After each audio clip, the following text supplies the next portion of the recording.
Hi, what's up, guys? This is LeetCode 12, integer to Roman. And in this challenge, we're essentially building a translator to go from integer to Roman numerals, right? And so I think it's best I'll explain how we code this, or like the steps we'll take to code this, and then I'll do an example walkthrough of how the code that we build afterwards is going to build our Roman numeral string, right? So to begin with, we're going to define our mappings, right? So we will state what our Roman numerals are, or what our integers equal in terms of Roman numerals. We're then going to use a string builder. We will then iterate and match using a while loop. So, and in this while loop, what we'll be looking to do is figure out which Roman numeral we need to append to our string, as well as take away the value of that Roman numeral from our overall integer that we're given in the beginning. So the thing we're trying to translate, right? And so let's just put iterate. And then we'll look to return the result of our string, right? And so what we want to do, so let's say we had, as an example, right? Let's say we had the number 1987, right? So for our number 1987, what we'll be looking to do in terms of how the code will process this is it'll be comparing 1987 to the biggest Roman integer, which is 1000, right?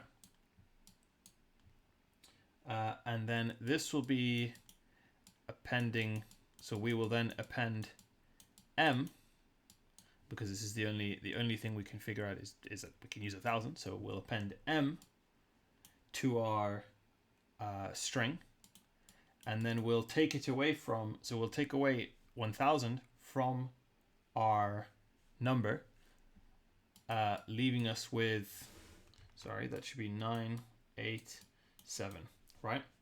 And then we'll do the same. So now we have 987, except this time, again, what's it closest to? What's the next smaller value? It's 900. So we're going to append then what we've set as 900. And in this case, this would be CM. And that will leave us with 87.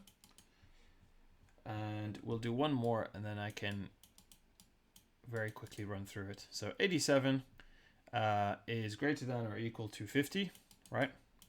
So then we'll append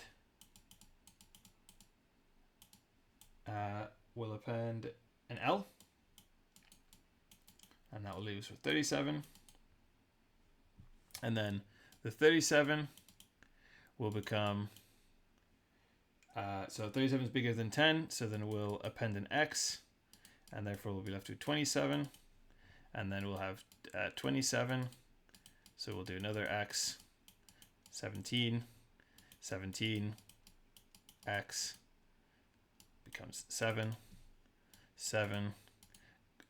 we'll have a 5, so we'll then use V, and this will be then 2,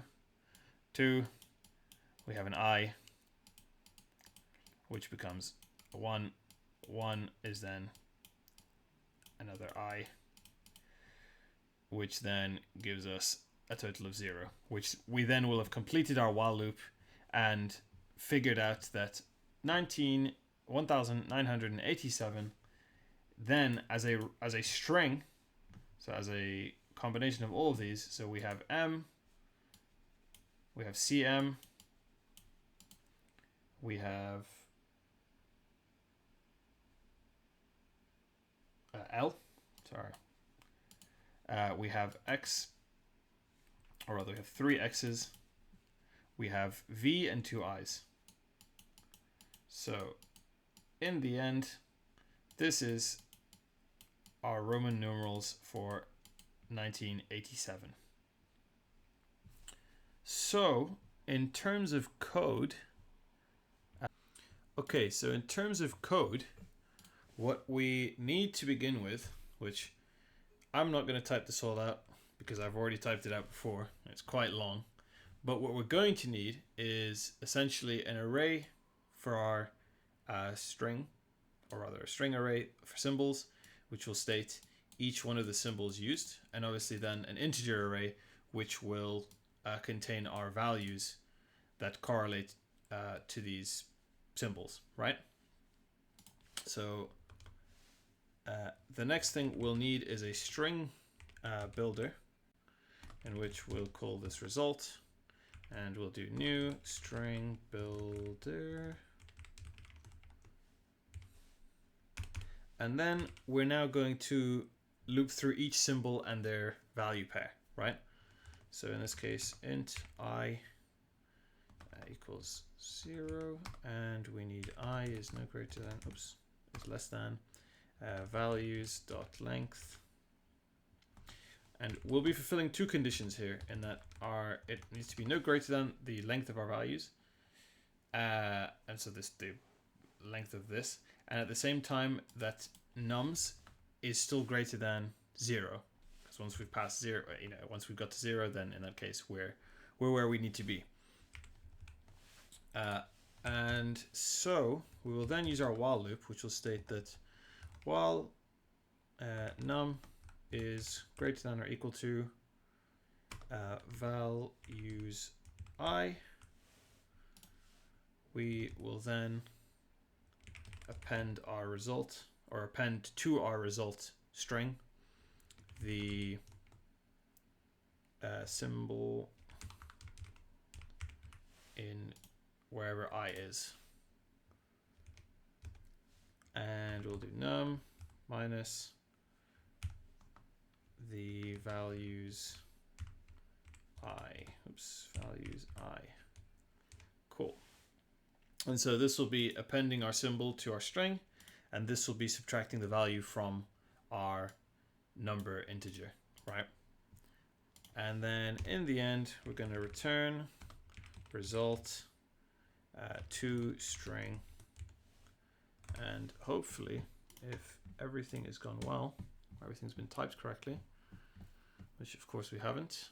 Let's see, what are we missing? Nums. Num, that's what that should be. So in the end, this should be correct now. Yay, there we go. So now we get good runtime, good memory, and I think a relatively simple explanation. So hopefully that helped. If it didn't, please leave a comment. Otherwise, like, subscribe, and I'll catch you guys in the next one. Thank you. Bye-bye.